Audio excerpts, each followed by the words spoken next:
Ever just get that urge?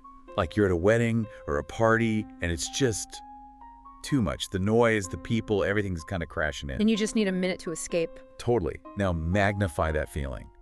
Like every sense is dialed up to 11. That's what we're diving into today. Yeah, today we're looking at Akili'Ka's Memoir of a Stroke Survivor. Really powerful stuff. Absolutely. We're going deep on one excerpt.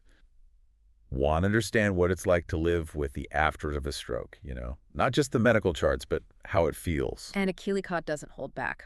Right from the start, they talk about this exhaustion. Not from the stroke itself, but from trying to make other people comfortable. Right, like they're at a wedding. Should be this happy time, right? Yeah, celebrations, joy. But you can feel this weight on Akili'Ka, this constant effort. It's like they're doing all this invisible work just to manage everyone's expectations.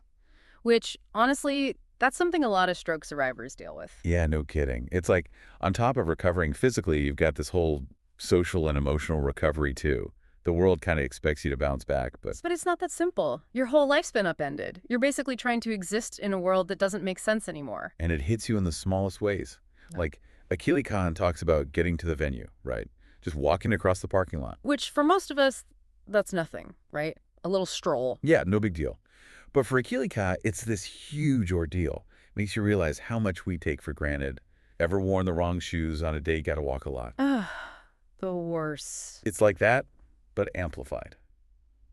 Suddenly, a short walk is this battle against gravity. And that disconnect is huge. What used to be easy, walking, talking, even just sitting, it becomes this massive effort. Like the world shifted, but your body didn't get the memo. And it's not just the big stuff either.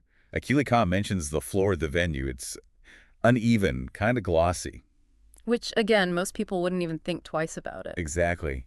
But for them, it creates this constant unease. Like every step is uncertain.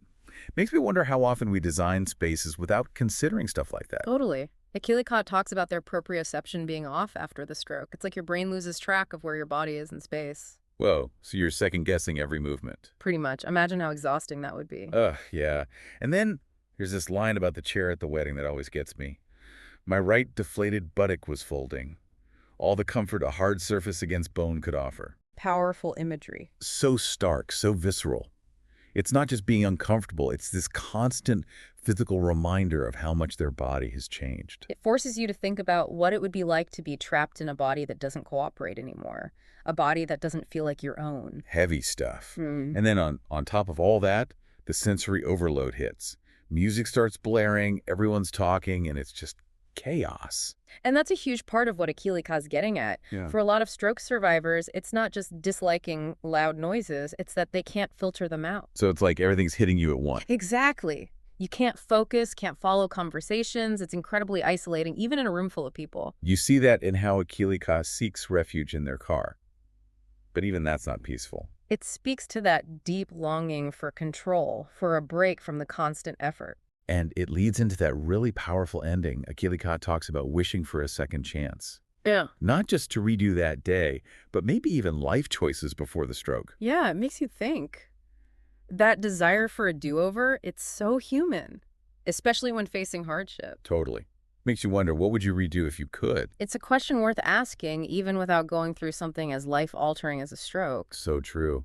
And, even though we're just scratching the surface of Akili'Ka's story, it's a reminder that everyone's fighting a battle we know nothing about. Absolutely. It's a call for more empathy, more awareness. Like, Okay. What if we designed our world with that in mind? What if accessibility and sensory sensitivity were just given? You create a world that works for everyone, right? Not just those who fit some predefined mold. Now that's a thought to leave you with.